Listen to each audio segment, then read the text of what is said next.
Mahfud MD membenarkan sosok T, pengendali judi online, sempat disebut dalam rapat di Istana. Saudara mantan Menteri Koordinator Bidang Politik Hukum dan Keamanan Mahfud MD mengungkapkan Kepala Badan Perlindungan Pekerja Migran Indonesia BP2MI Beni Ramdhani memang pernah menyebut sosok T dalam rapat internal di Istana Kepresidenan yang membahas soal tindak pidana perdagangan orang atau TPPO. Namun Mahfud juga mengaku tidak begitu ingat dengan sosok inisial T yang disebutkan oleh Beni sebagai pengendali bisnis judi online. Menurutnya karena ada sejumlah nama lain terkait TPPO yang disebutkan oleh Beni dalam rapat tersebut. Mahfud mengatakan ada sekitar 5 orang nama terkait TPPO dan 3 diantaranya hingga kini masih menjadi buronan. Kemudian terkait sosok dengan inisial T tersebut, menurut Mahfud ada kemungkinan Beni pun juga menyampaikannya secara internal ke Presiden Joko Widodo usai rapat terbatas digelar.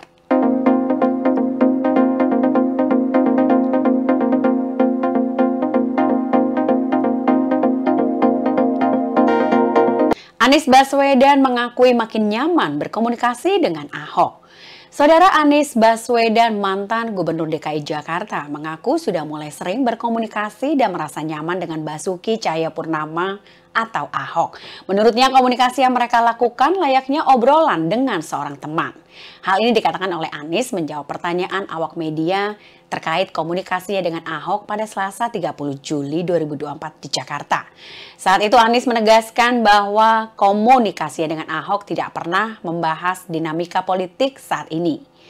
Sementara itu, komunikasi politik terkait Pilgub Jakarta dengan kubu PDIP mulai sering dilakukan oleh Anies Baswedan. Hal tersebut diakui juga oleh Ketua DPP PDI Perjuangan Puan Maharani. Menurut Puan, dirinya juga sudah menjalin komunikasi dengan Anies terkait Pilkada Jakarta 2024. Dan ia juga membuka kemungkinan partainya untuk mengusung Anies Baswedan. Meski demikian, Puan menjelaskan PDIP masih menimbang-nimbang sebelum memutuskan siapa sosok yang akan diusung di Pilkada Jakarta nantinya. Kemudian di sisi lain, mantan Gubernur DKI Jakarta Basuki Cahayapurnama atau Ahok mengungkapkan komunikasi dengan Anies Baswedan diakuinya memang mulai sering dilakukannya melalui aplikasi WhatsApp. Namun Ahok juga mengakui bahwa komunikasi dengan Anies layaknya sebagai teman biasa saja. Ahok pun menceritakan komunikasinya dengan Anies sekadar obrolan ringan saja.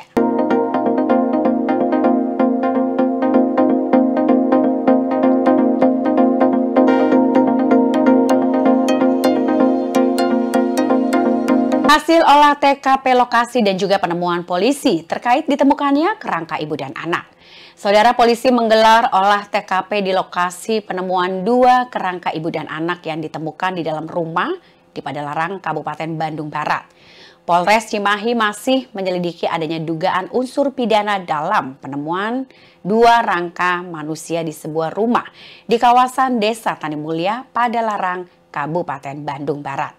Dari olah TKP tersebut, polisi telah menemukan beberapa barang bukti yang ditemukan dari lokasi, diantaranya adalah adanya tulisan di tembok. Dan guna mengetahui penyebab kematian 2 kerangka tersebut, polisi melibatkan tim forensik Rumah Sakit Sartika Asih Bandung.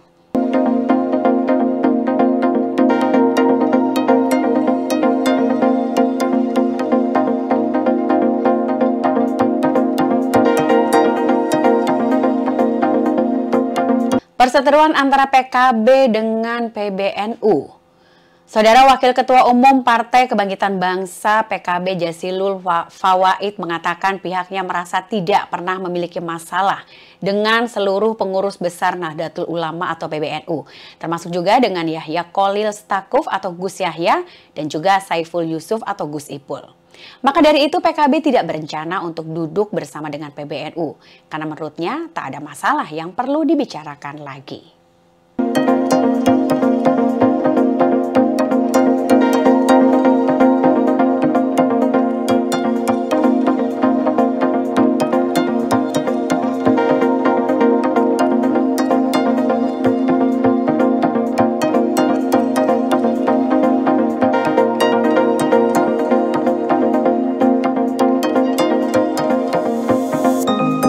Amerika menawarkan hadiah sekitar 81 miliar rupiah untuk nyawa kepala komandan Hizbullah.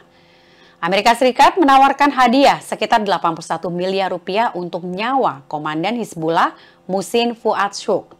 Di sisi lain, juru bicara IDF Daniel Hagari mengakui pasukannya sudah membunuh komandan Hizbullah tersebut. Kemudian dikutip dari artikel The Straits Times pada 30 Juli 2024 menuliskan bahwa Shukr adalah teman dari Imad Mughniyeh, panglima besar Hizbullah yang dibunuh di Damaskus pada tahun 2008. Dan kini Shukr diyakini sudah berusia sekitar 60 tahun. Amerika pun meyakini Shukr berperan sebagai dalam pengeboman barak angkatan laut di Beirut di tahun 1983 silam. Sehingga pihak Amerika kemudian menawarkan hadiah sebesar 5 juta US dollar atau sekitar 81 miliar rupiah untuk siapa saja yang berhasil menangkapnya.